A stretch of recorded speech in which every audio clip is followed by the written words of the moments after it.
Well, GPUs and FPGAs, they have some flexibility to them. They don't just do one thing. They're not just specific SHA-256. The pigeonhole that ASIC miners get into is that, they're making a specific machine. The H100s, there's always things that you can add on and software that you can run. The Jupyter platform is just absolutely amazing for AI development. All right, everybody. Welcome to the Abundant Minds podcast. Today, we're excited to have Colin Kruse, who's our head engineer at Abundant Minds and the chief technology officer. Colin and I met a couple years ago at a tour of Bitfarms, publicly traded company that has a facility up in Washington. We hit it off. I saw what Colin had been working on for the last few years in mining and knew that he had to be someone that I would work with. And happy to say that because of him, we are operating in Oregon and building out another site right now as we speak. So Colin, just a brief background, has been mining Bitcoin since 2012. So he is what you would call a true OG Bitcoiner and Bitcoin miner. He's a very rare breed. He's got 15 plus years in data center administration. He's worked for Dell, EMC Squared, Cisco partners, and we are so blessed and lucky to have him on our team. So Colin, really appreciate you hopping on and getting to talk about mining with me, man. Yeah, it's great to be here. Having fun, finding blocks. So 2012 was really early on in the mining process, and it was a totally different landscape than what we're navigating today. Can you talk a little bit about what it was, what your experience was like mining in 2012 when there was virtually no companies doing this on any kind of scale, and it was still very new in the market? Yeah, well, I came in, I had heard about it from Julian Assange. He's a big proponent of independence and independent journalism. And I saw that as an opportunity when PayPal they cut off Julian Assange's funding for, exposing the United States war crimes in Iraq. But I got into it because I was really interested in the production side of it. Being from the data center environment, I was like, oh, this is just like a web server that just pays money instead of garnering advertising revenue from a third party.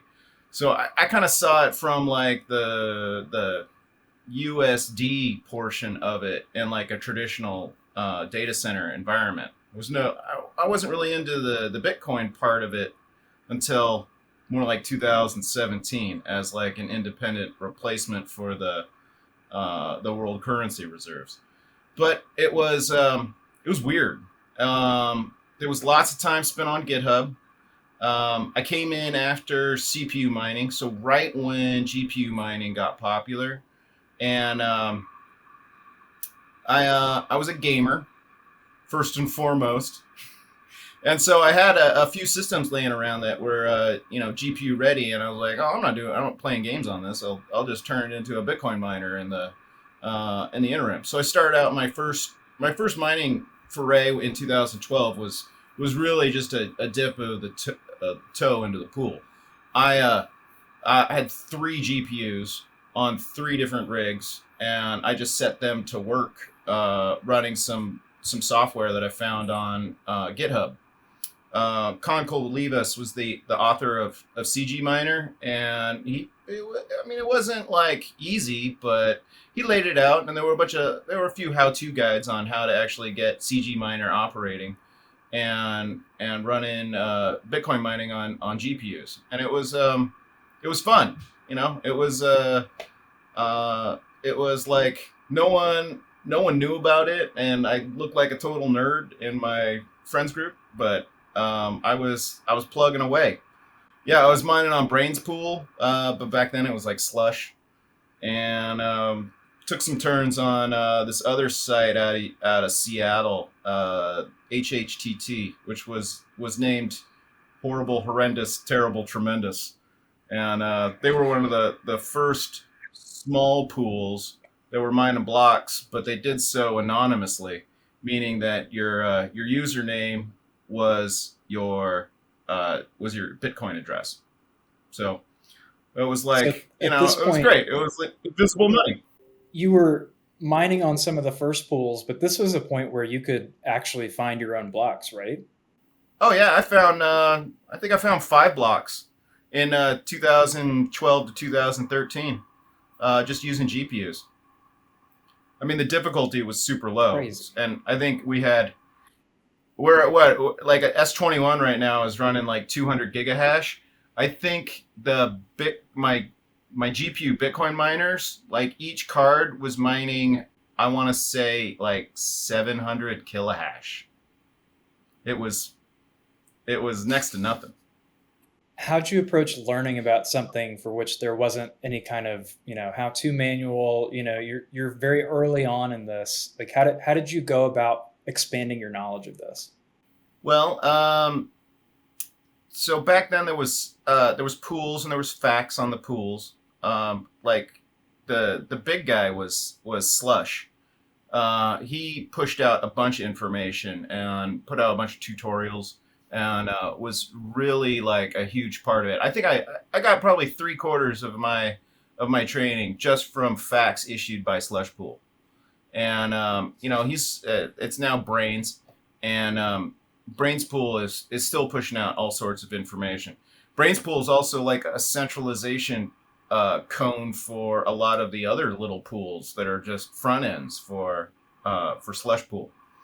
So I mean, he is really the the greatest like centralization player. In that extent, he's still like a pro independent, which is like it's just a great feeling. So you got to Um, watch and be a part of mining with CPUs, GPUs. Well, you said you came in more on the GPU side, but CPUs were just kind yeah. of winding down as the main hash worker on the network. What's your opinion on how it's gotten so commercialized and industrialized, and we're at the point where there's 20 plus different models of purpose built machines just to do SHA-256 hashes? How does that make you feel in relation to the early days, which were just using the excess computing power that you already had that you're using for something else? Well, I think it was a lot more diverse then. Like, well, I mean, we've got what, like, I don't know, like a dozen providers that are like serious games, like WhatsMiner, Bitmain, Spondoolies to some extent. Um, there was a couple other providers, but back then, like, there were, I don't know, 40 different GPU manufacturers. You could take your pick of anyone, and so there was a lot more diversification in the marketplace. You could buy a $300 GPU that could make $300 in Bitcoin in a matter of like 4 to 6 months. And so it was like a huge return on investment. And when I started seeing those numbers, that's when I started doubling down. I took some of my Bitcoin profits and sold out and bought some more equipment. I think I had like those 3 GPUs that I had in the beginning. I think that blossomed to about 36 GPUs in 2000, late 2013, 2014. I just repeated the process over again. Then I had my Laszlo moment. I think I spent like 26 bitcoins on a couple of Butterfly Lab ASICs. It turned out to be a good deal, but it was I probably shouldn't have bought those and just held on to the Bitcoin. Just thinking that now in 2014, that would have been probably a better move. But whatever, it's what happens in the industry. You can't go backwards in time. What do you think's changed the most about hardware and the way these computers are architected? I mean, we've seen efficiency numbers go up.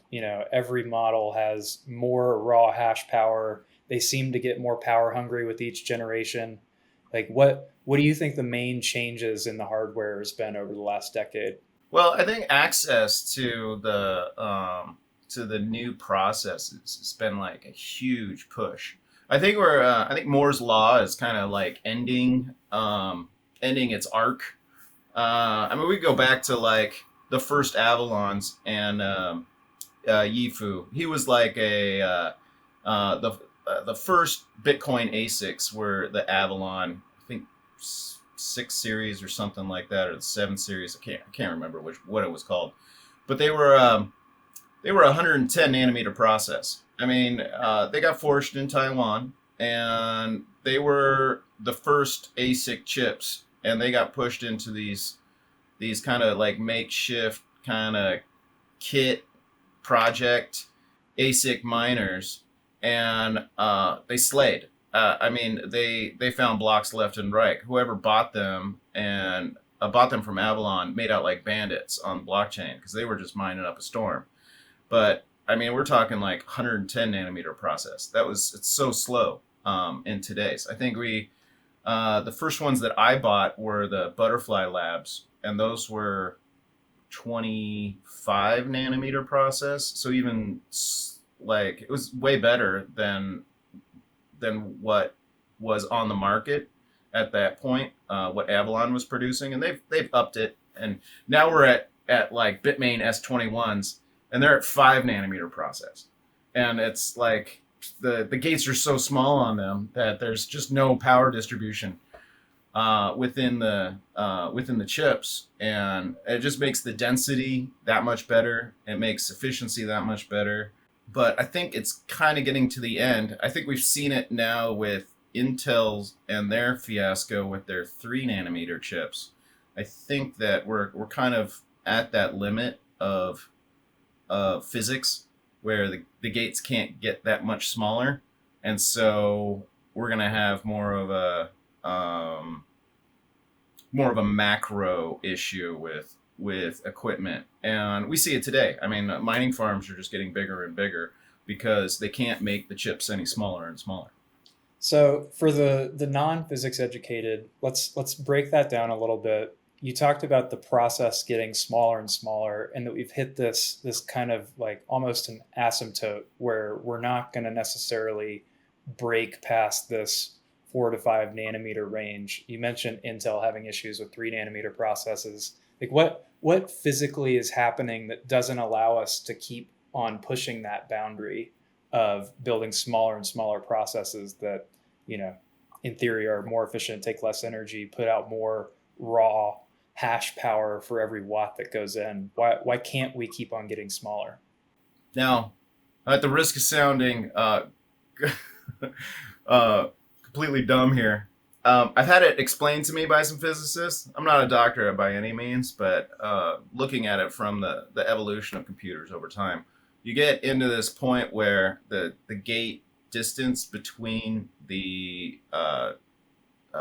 between the positive and the negatives are so small that the electron will jump from side to side, and then you're expecting a 1 or a 0, and you get like a 0.3 or something like that. Computer doesn't know what to do with it, and then all of a sudden you start getting errors.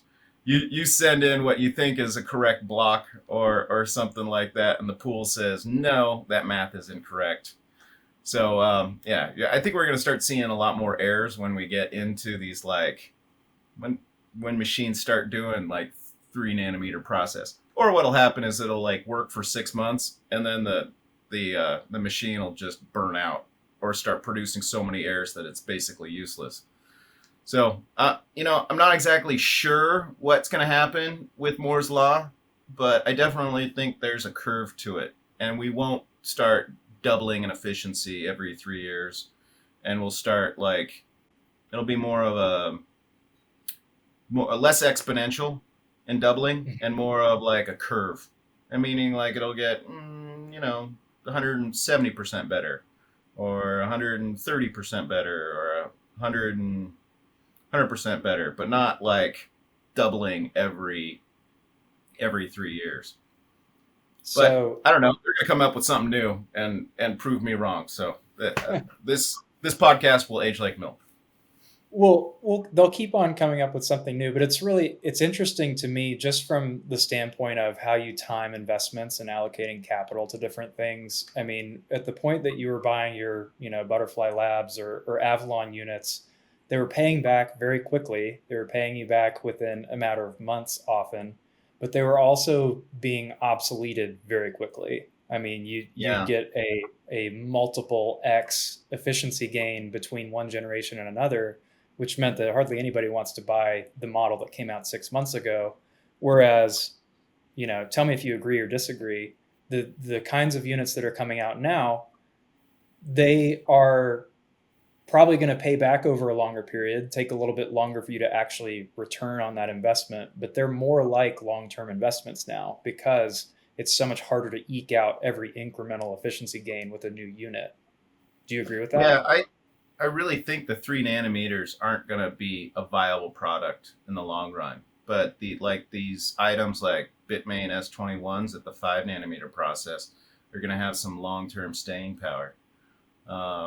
At least one epoch at 4 years, which is I didn't mind 4 years on the Butterfly Labs. I think they were over within 18 months or something like that. And they could last a little bit longer, but there's another part of this, which is not just what's physically possible to manufacture, but what's economical to manufacture. Is like, even if you can get 3 nanometer process to work, does it work economically? Because Bitcoin miners are not the high end of computing. I mean, we get a very small portion Mm-hmm. of the chips that come out of foundries, and it's a very small, comparatively, capital investment to get a Bitcoin mining ASIC versus something like an NVIDIA H100 or whatever the newest GPU that they're coming out with is. People are far more willing to pay a premium for those than Bitcoin miners are willing to pay a heavy premium for an incremental gain in efficiency in this industry.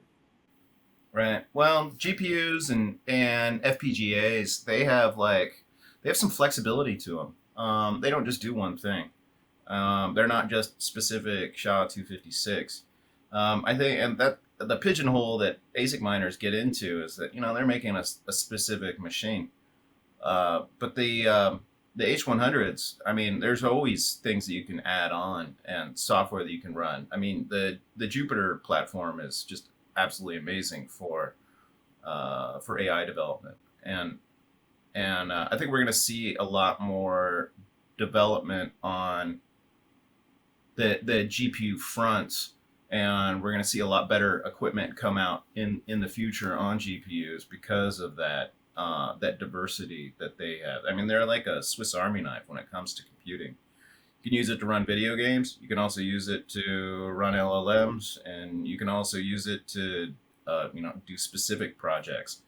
One of my favorite projects that came out, I think it was in the mid teens somewhere.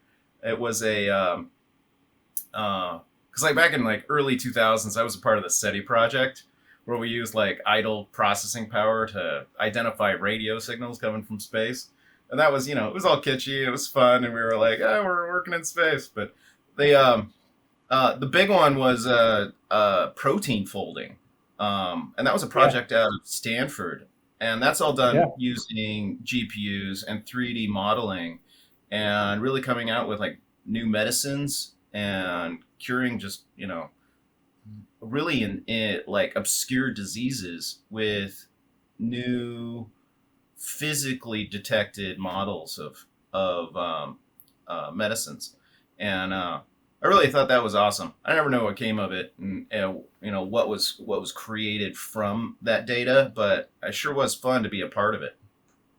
Yeah, same. I remember in college giving, my little slice of my CPU on my MacBook to one of the protein folding projects and have no idea what the outcome was, but just the idea of being able to give up a general resource that is distributed to a bunch of people, on people's laptops or their home servers or office servers, just being able to give a piece of that to someone else to perform some kind of useful work, I think, is a very unifying concept. It's one of the reasons that I'm drawn to things like the Bitcoin network and other kind of ways that we can perform decentralized work that achieves some end. Yeah, somebody got a somebody got an award for that project. I know because it was good. It was really good. It's a good one. What do you think? I mean, there's a couple of use cases that I've seen for the randomness that's generated by SHA-256. Do you think that has viability into the future of kind of the Bitcoin mining farms that have all these machines, they may be obsolete at some point to run on the network, depending on your energy costs, but that they could have some other use for provable randomness. Do you see that being integrated into our future at all? Mm.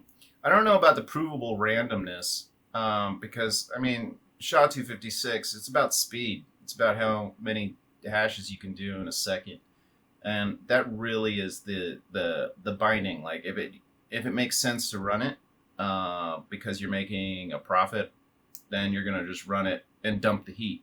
But I really think the future in Bitcoin mining is going to be the heating aspect of it. And I mean, I can't even like imagine the number of resistance coil heating that exists in our world right now. Like all the baseboards in all the world, and all of the electric heaters, and uh, all of just the waste resistance that happens out there. And now we're gonna have huge swaths of 2017 miners, 2019 miners that don't make sense to run on the Bitcoin network, but they still create heat, and they give back a little bit. They'll give back a little bit if they're hooked to the internet and mining to a pool. All of that heat that gets created ends up being the benefit. And so it's not exactly the SHA-256 portion of it. It's just that you're actually getting something for spending the electricity, and that's the huge point that I see here. We decoupled from the U.S. dollar decoupled from gold in 1972 under presidential decree. And I think that's really the A game for Bitcoin these days, is to reassociate a financial product to something that has value. And the thing I hear from the pundits on CNBC is that Bitcoin isn't backed by anything, therefore it's worthless. And I keep coming back. I'm like, Bitcoin's backed by kilowatt hours. They're by time energy, and that's the one thing that we can't make more of. That's the item. The one thing that can't be created is time, and the other part being energy, which we can get more efficient at, but it's not free. I mean, Bitcoin miners in general, they're typically chasing stranded energy, wasted energy. They're looking for waste that they can monetize. Would you agree then that at this point, any resistance heater that isn't mining Bitcoin is wasting energy if you're not Yeah, double spending it for compute? yeah. Like the one of the things I was just working on earlier today was a pool pump and a heater. And I know people out there that are running pools, and they spend $300-400 a month in electricity just to heat their pools. And I'm just like, I'm beside myself. I'm like, well, that's an opportunity right there. You're just wasting heat and wasting electricity for this like creature comfort. You should be getting like, I don't know, 150 $200 worth of Bitcoin on the backside of it just for heating your pool. What do you think the There's a barrier guy out is? in uh, England. I know that did this back a couple years back, and he made a deal with a municipal pool there in England, and installed a Bitcoin mining circuit in their boiler room, and supplanted a bunch of pool heat with Bitcoin miners. And so now the municipality is getting a little kickback. They get a little Bitcoin coffers, and they get their pool heated. I thought it was a good exchange. What do you think the barriers are to more people following suit with that? I mean, there's a ton of wasted energy in that sense in pools, spas, people's home heaters, space heaters. Mhm. Like it, there's no shortage of this kind of energy that we could take advantage of, or that individuals and businesses could take advantage of. What do you think stops them, or what do you think that the barrier is right now? Well, I think development and integration into HVAC companies. I mean, Carrier, Train, those types of big companies, they've got engineers, a long list of engineers that are developing these things. And I think that's really the barrier. And the first company that comes in and starts taking care of big industrial buildings and taking care of heat using efficiency gains in electrical heating instead of, like, say, burning gas or resistance coils, or any one of the other pieces of energy that create heat. That development is going to come and get, once it gets engineered with these companies, then we're going to really see it take off, because people are going to they're going to follow the value. And when it's cheaper to run your Olympic sized swimming pool, it costs $10,000 a year to heat it, and you're going to get zero on the backside of it, versus, like, I don't know, $4,000 or $5,000 worth of Bitcoin. I think the move is going to be clear. It seems like an obvious transition to me. That's just it's more inevitable and when, not an if. But do you think it introduces anything, like, is there any kind of complexity that may be a barrier, just because it's no longer a simple resistive coil that's producing heat, that you've got to run it through some kind of silicon based ASIC? Do you think that introduces any kind of complexity that might be a barrier? I think it's going to add some complexity, but I don't know if you've seen any of these, like, heaters these days. They're already overly complex. I think it just, human ingenuity will probably bring it into the fold pretty quickly. I mean, dealing with natural gas seems like an absolute headache to me. Now that I've seen silicon-based heaters in operation, like, I don't want to, like, all the pumps and valves and pressure sensors and everything that goes into a natural gas boiler. It seems way more complicated and dangerous. I mean, that's just the first one. One, you don't ever have to deal with a gas leak again. Yeah. So, I think as companies come up and see the value there, and when the customers start wanting to not waste their money on carbon products, they're gonna make the move, and the customers will demand it, and the industry will move towards it. You already called out to a trend that, especially in the Pacific West, there's a move to really electrify everything, to take off any kind of natural gas powered either heaters or otherwise, and move everything to being fully electrified.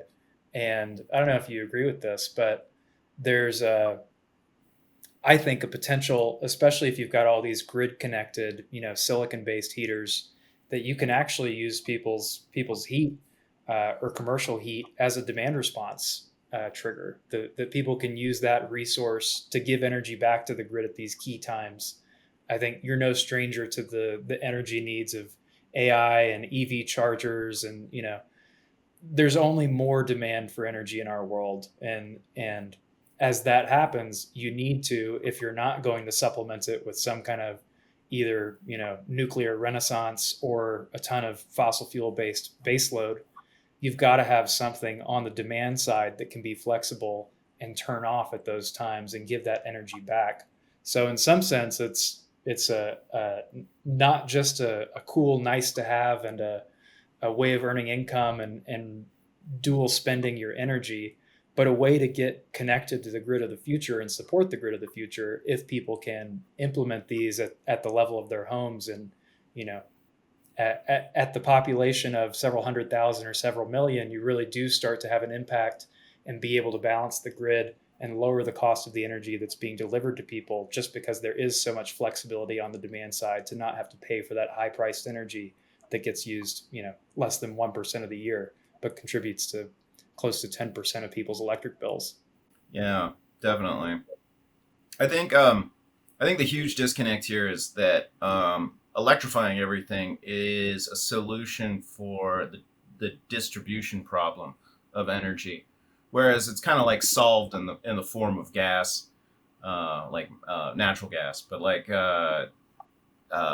when we get into like hydrocarbons, like gasoline or something like that, we remove that entire energy distribution network and need and inefficiency from the grand sprocket of energy use amongst all of the citizens. The real push is going to be when everything is electrified and everything just operates off of electricity. Is it allows industries to then add or subtract or balance the grid on the backside using a whole hosts. So it really diversifies the amount of power and the types of power, because everything running at 60 hertz is really the only requirement. It could be nuclear, it could be more hydro, it could be pumped hydro, it could be solar, it could be wind power, it could be offshore wind power, it could be tidal. All of these things are just inputs for the distribution systems for our society, and I think that's really the key. But like in the natural gas department, you pretty much have only one use.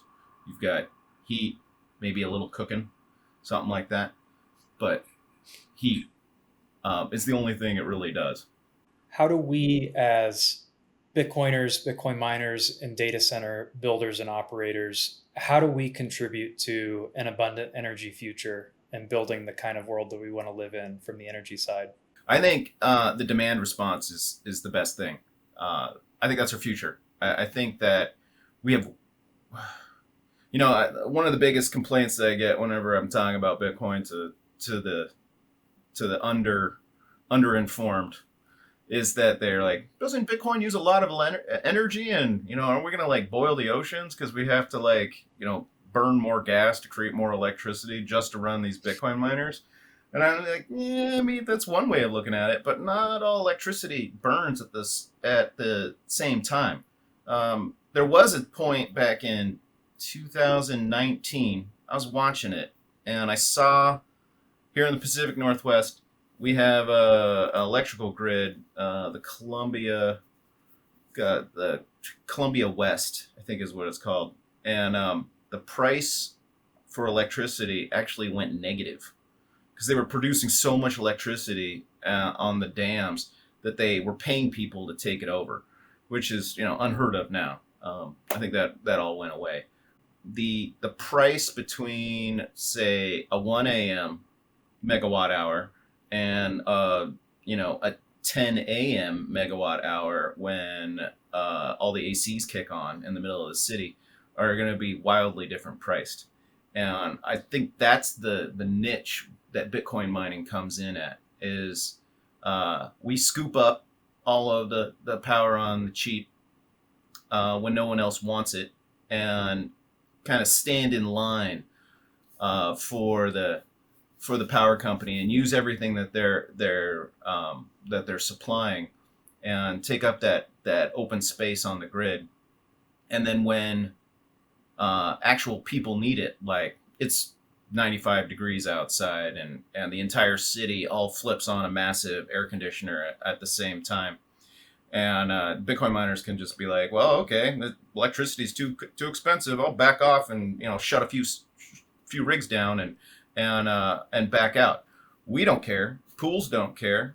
Things just drop off a little bit when we can pick up right where we left off. And so I think the demand response and balancing of the grid is the new role of the Bitcoin miner, because we are truly the buyers of last resort on the grid. It sure would be nice if power went negative again, because then we would flip everything on and take all of the grid's money that they wanted to give us. But times are changing. Maybe when they discover fusion and they have an abundance of power, we'll get back to that point.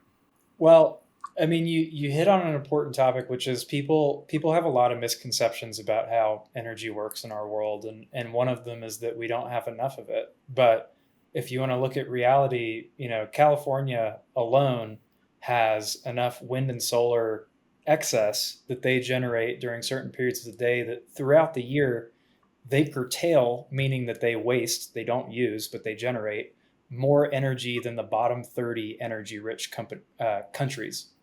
So Yeah. in California alone, we are throwing out electrons that could be used. And by the way, when you throw them out, you still have to pay for the generation to produce them. You're still paying for all of the equipment that made those Yeah. electrons. You just don't pay for the electrons themselves, which means that ultimately the cost of producing that energy does not get put onto the user. It gets put onto the public, the people who subsidize the financing of the energy that these grids need just to survive. So if you did nothing else but integrated a user of last resort of this energy, you now have a genuine buyer who can help recoup the costs of developing this energy that doesn't depend on subsidies, that doesn't depend on a project breaking even because of uh, greenwashed accounting rules, but actually depends on a real buyer, a real market, a real economy. Yeah. And that, even just in our region would make a huge difference in lowering the cost of energy for people if we did nothing but use the energy that currently gets curtailed or wasted. Yeah. It's amazing. They call it the duck curve or the duck belly. Is when like 10 o'clock rolls around in the morning and all of the solar panels in the area start getting illuminated. They start producing so much electricity on the grid that the energy providers like the natural gas burners out in Boardman, they have to scale back their operations. Otherwise, they end up running the risk of too high a voltage. And I've actually seen this in our operations. I'm like, oh, it's super hot outside and it's super sunny. Why are we running at 245 volts? There's too much electricity on the grid, we need like not just our operation, but like 50 other operations just like ours to actually reduce that voltage. And this could be a safety issue. The one thing the power company doesn't tell you is that they give you service to your house at 240 volts. They say it, but that's not the reality most of the time. Depending on power fluctuations, grid availability, they will fluctuate that number anywhere from 235 volts, like up. I've seen it as high as 248 volts here at my residence. So it's they're within spec, and they say, "Hey, we're doing a great job," but in reality, there's some danger out there. If there's not enough use on the network, on the grid, we could, something could burn out. If you run in utility circles, this is a real problem. I mean, people are concerned not only that there's a resource adequacy issue if you have only intermittent generation through things like wind or solar, but that, yeah, that it can really put a strain on the grid if you have unexpected energy generation coming online and you don't have someone to offtake that. I don't think people necessarily realize, and I didn't realize until getting into this industry, that our grid runs, like you said, at 60 hertz, and it's a very finely tuned frequency balancing machine such that if you go below 59.9 hertz, you might start to experience things like brownouts or even blackouts. And it doesn't have to be a severe weather event. You just throw off the frequency of the grid, and suddenly you've got a full on blackout where you've got to do a cold start of all of the energy generation that was. And this is what I think is lost on people is this is the biggest Rube Goldberg machine of all time is our Very electrical much. grid. I mean, it's a giant networked grid of nodes with generators all over the place that are all coordinating and adjusting their generation so that we have a perfect 60 hertz frequency running throughout the grid.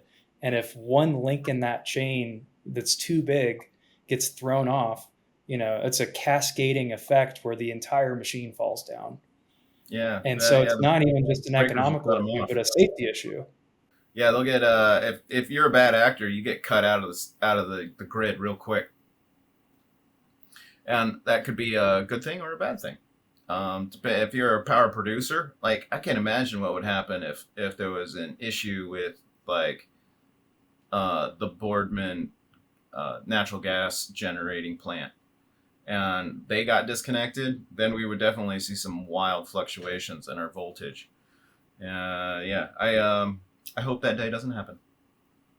Same. And selfishly, I think that there's a contribution that we're able to make from our side, just from the demand side, that as Yeah, flexible as we can be a resource not just to help the grid be more reliable, but also to lower the cost. If you're able to modulate on the demand side, it puts that much less pressure on the generation side to act a certain way, and gives the buyers of energy more flexibility in how they structure contracts and how they purchase energy throughout the year, which, as I said just a couple minutes ago, if you're relying on peaker plants for your emergency generation needs, you might pay 10% of your year's budget for energy on less than 1% of the total time in the year that you need that energy. yeah, horribly inefficient. It's unfortunate. Yeah, those peak costs and those trough costs, those drive up costs for everybody involved, including the producers. What do you think? I mean, if you were to paint a vision of an ideal future of how Bitcoin mining integrates with the grid, how would you think of our industry intermixing with the provision of electricity to consumers? Yeah, the best thing that I could see for Bitcoin mining at this point to protect both the consumer at like the residential level and the industrial level in the major cities would be live pricing.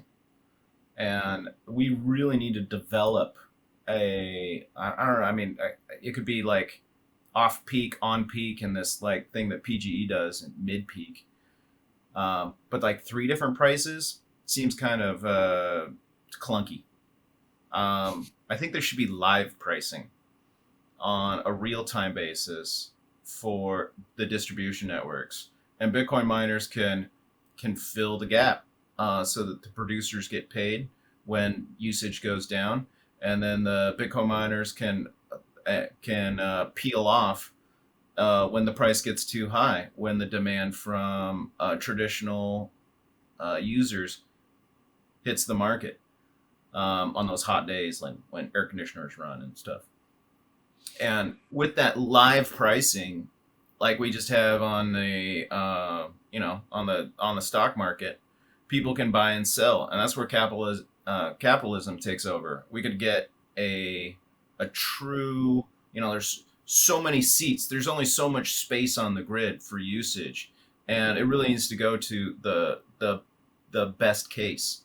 I remember, was it Texas in the ERCOT system? ERCOT's a weird bug. First of all, they're the most independent, crazy, all these different like voltages running on them, and it's a patchwork of systems.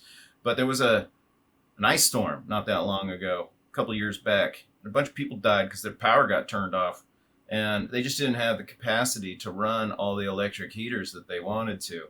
And then in steps all these Bitcoin miners, build up the grid, increase the funding for all of the power producers. And then when the ice storm came here this last time, all the Bitcoin miners just, backed off. They flipped their switch off, said, hey, we'll back off. And then, grandma from Aberdeen, Texas was able to turn on her heaters and survive the cold winters. I know, and these are like peak times. They happen like 2 weeks out of the year or something like that. But that's the time when it's the most important. It's that upper capacity limit needs to be increased so that when it's necessary, people can actually use the power they need. Because no one does great in brownouts. I mean, it's just a horrible situation. And the grid these days doesn't even allow brownouts to happen. They'll just do rolling blackouts from sector to sector to maintain that maintain the quality of the sectors that stay online. And frankly, the people that pay the most are the ones that stay on. The people that pay the least or can't pay, yeah, they're just SOL. There's nothing they can do about it, and those are the people that are going to freeze to death. So I think really where the Bitcoin miner comes in. That's why we see all these mining organizations down in Texas, is because it's the Wild West, but that's where you can actually build the capacity. here in the Pacific Northwest, we have it so good we don't even know what it means to be without electricity because of all the abundance of hydro and pro solar policies that we have. We have a huge upper capacity of electricity, and but the live markets are really going to be a game changer for equalizing the prices for everybody. And with efficiencies, we're really going to see a lower overall cost, excusing inflation and all of that central bank hijinks. I actually love that you bring up Texas, because Texas in many ways is like the proving ground for this, because there Mm-hmm. is so much Bitcoin mining capacity on the grid. And one of the stories that I love most is um, ERCOT received a proposal from Berkshire Hathaway. This was, I think, 2021 or 2020, to add about 2 gigawatts of thermal generation through peaker plants. And this is going to be a $10 billion taxpayer funded proposal for Berkshire Hathaway to go out, build this additional generation. And it was going to, cost the taxpayers money so that they have grid reliability in these really key times. And Brad Jones, the CEO of ERCOT at the time, he knew that there were flexible load resources on the grid through Bitcoin mining, and gave them a chance to see if that would be enough to prove their resource adequacy. And as you mentioned, a couple winter storms rolled through. Those were huge tests to the ERCOT grid. And even though there were still issues, what they found was, because there were enough gigawatts of Bitcoin miners to turn off at these times, that through paying for ancillary services like demand response, they could get the same marginal benefit to the grid by paying Bitcoin miners to turn off rather than funding new generation, and at a much, much lower cost that saved Texas ratepayers from having to pay increased rates so that they have reliability.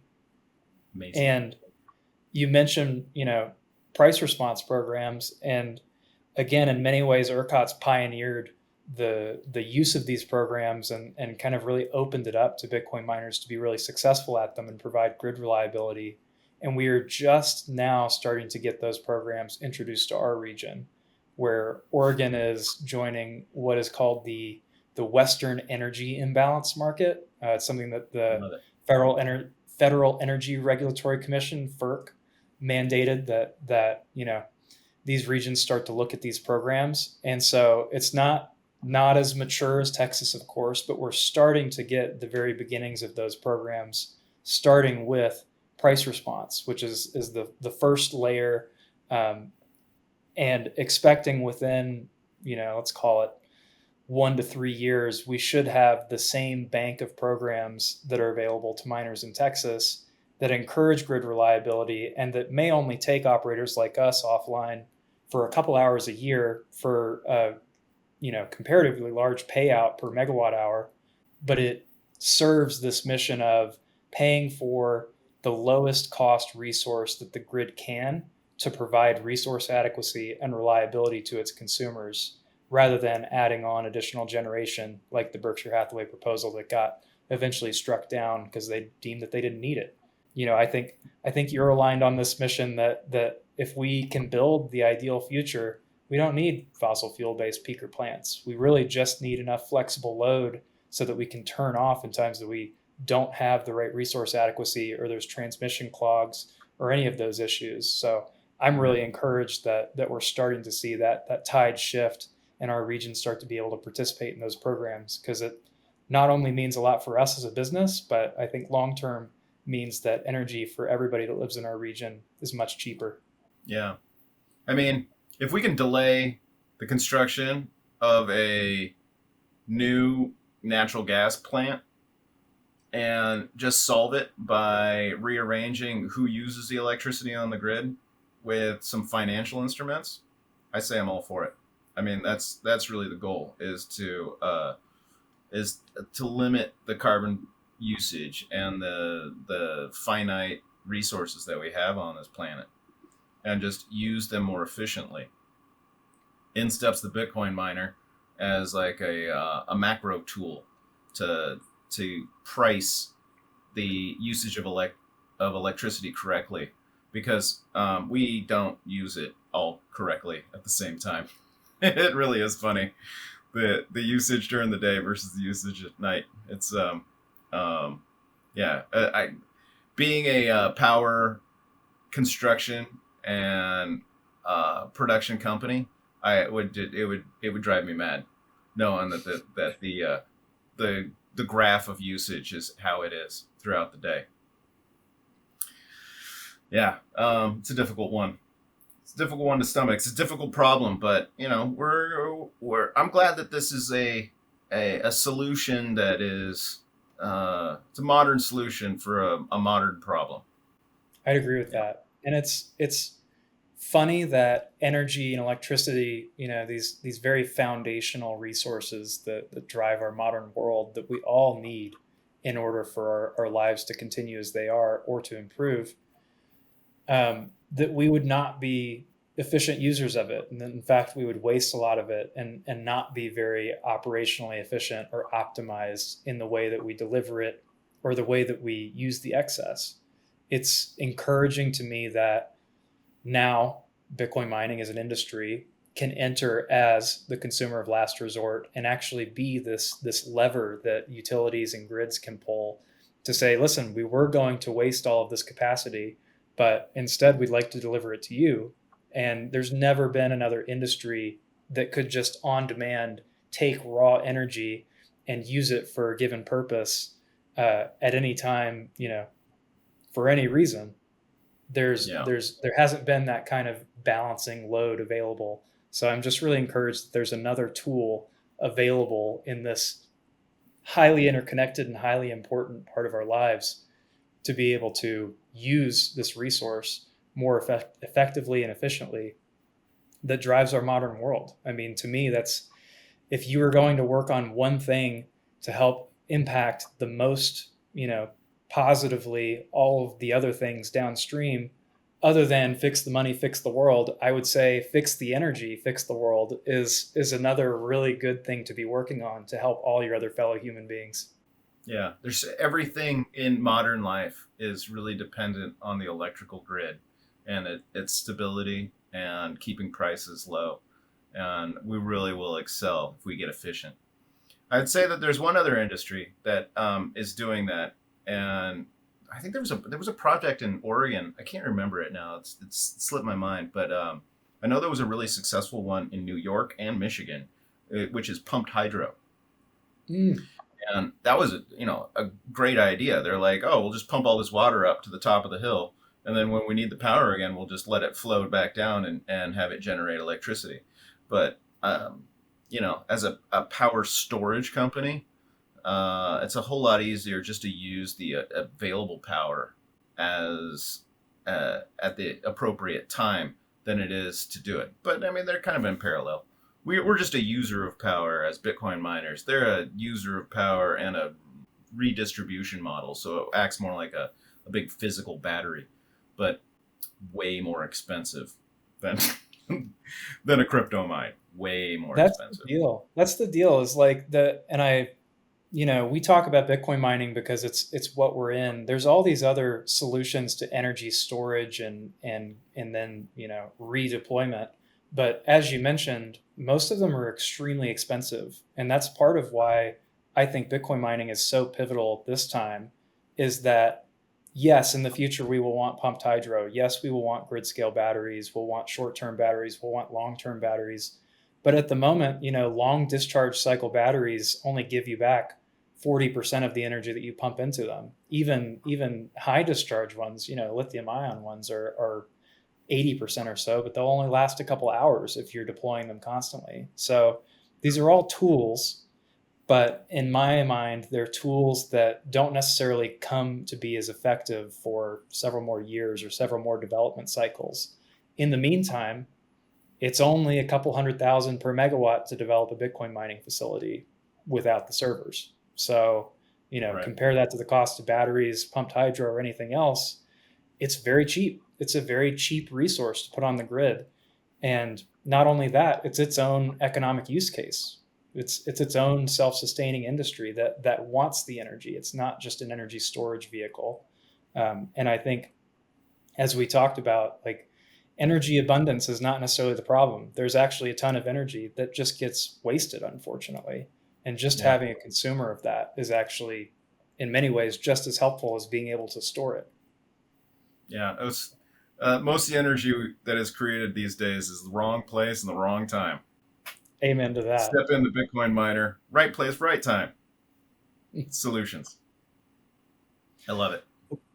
Well, Colin, before we get off, is there any final thoughts that you have, either around energy, mining, data center operation? I mean, what would you want people to know about this industry that's important to you and near and dear to your heart? So my background has been like, I was a trader before Bitcoin came around.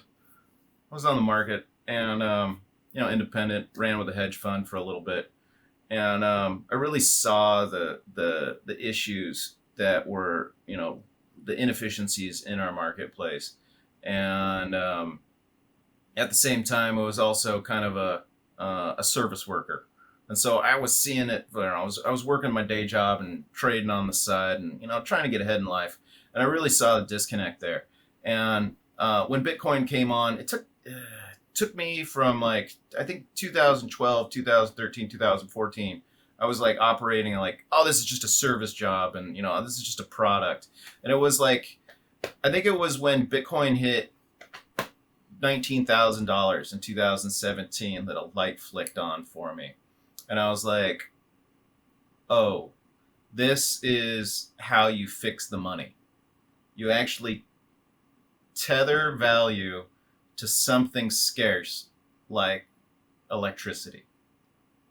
And really, the Bitcoin functions and the difficulty and the efficiencies and all the different variables that fold into it, it really works out to a linear association of time and power equals money. And that's the thing that I'm really recognizing through this decade long trip that I've been taking on the Bitcoin train. It's just that we've been disassociated that the US dollar had anything to do with it besides the bond backing it had from the central bank. And the true golden, like, association that I see here is that Bitcoin is equal to time times power. And I'm really looking forward to the next few decades and going into my retirement, hopefully soon. That we're really going to see a renaissance come on in our society because because hard money returns. Just these things going on in Japan and these wild fluctuations just here from Monday have just, like, it's sank a big old stone in the bottom of my stomach, because it's humans pulling levers and changing money value and changing the cost of money. I just did, like, it just makes me sick to my stomach. And I'll just go back to Bitcoin mining and back to actually tethering value to something that's real. And yeah, that's why I'm in the game. It's weird to see all these hijinks and all these suits do all these crazy things in their high-rise buildings, and here I am hanging out on an industrial field doing the real thing. I love that. What Yeah. would a what would a retirement look like for you, Colin? What kind of projects would you find yourself in retirement? Fishing. Um, Probably in some warm crystal blue waters somewhere. I don't know. It's too far off to think about right now. I see you running a Bitcoin miner heated spa for sure. Oh yes, dreams, dreams. I'm working on the hot tub hooked up to an old Bitmain S9 right now, and I'm gonna get it there one of these days. I got the controller software and everything. The only thing I'm having a problem right now is I got to replace a pump, so another $300 out. But I'll get it working, and then we'll all relax with cocktail hour with at Satoshi Springs. I love it, man. Well, any projects you're working on or anywhere you want to point listeners to keep up with what you're doing and what you're working on, what you're passionate about? Personal Hit the question projects, again. company projects, or social media channels or anything you want to point people to keep up with you. Oh, with me? Oh, I'm just invisible. I don't hang out on social media at all. I hang out in a warehouse and fix machines all day, and write code and fix network appliances. I've learned the social part of it and the advertising aspects has been a huge distraction for me. Kind of a, I don't know, call me a hermit when it comes to the equipment. I'll leave all the social stuff to you guys. So if you want to connect with Colin, you got to come be an intern at Abundant Minds. Short of that, you're probably not going to see him. And boy, it would be a treat for you and a joy for you if you ever got to be an intern under Colin Kruse. Colin, I want to thank you for being here, for talking with me, for sharing your perspective, for everything that you give to this company as well. We wouldn't be here without you, and we wouldn't be operating so smoothly if not for your care, your guidance, and the way that you look after these things as if they are your own. So I just want to say from the bottom of my heart, thank you, appreciate you, and I hope to have you back on when there's something interesting to talk about again. Yes. Hot tub mining. Tune in next time, folks, for the 100% hot tub mining based podcast with Abundant Minds. Yeah, it's this has actually been a dream. I've been operating from like the small homegrown operation. You remember when you came over to the site for the first time? I had like 100 kilowatts running, and this opportunity to be exposed to the big boy club has been great, and I've just been so thankful that I'm a part of a bigger organization now, and really get to spread my skills and play with cool new toys and really push the envelope of the Bitcoin mining industry. So I'm really happy for this opportunity, and this has just been a great meetup. It's like old times, hanging around the table and rapping. I love it. You know, Bitcoin's going to be there when we're long and gone. So I'm stoked to be here in the Wild West, at the forefront of the changeover from USD to BTC. Same, brother. Right there with you. Yeah. All right. Hey, thanks, Bo. This has been great. We'll do it again real soon. Hot tub episode coming soon.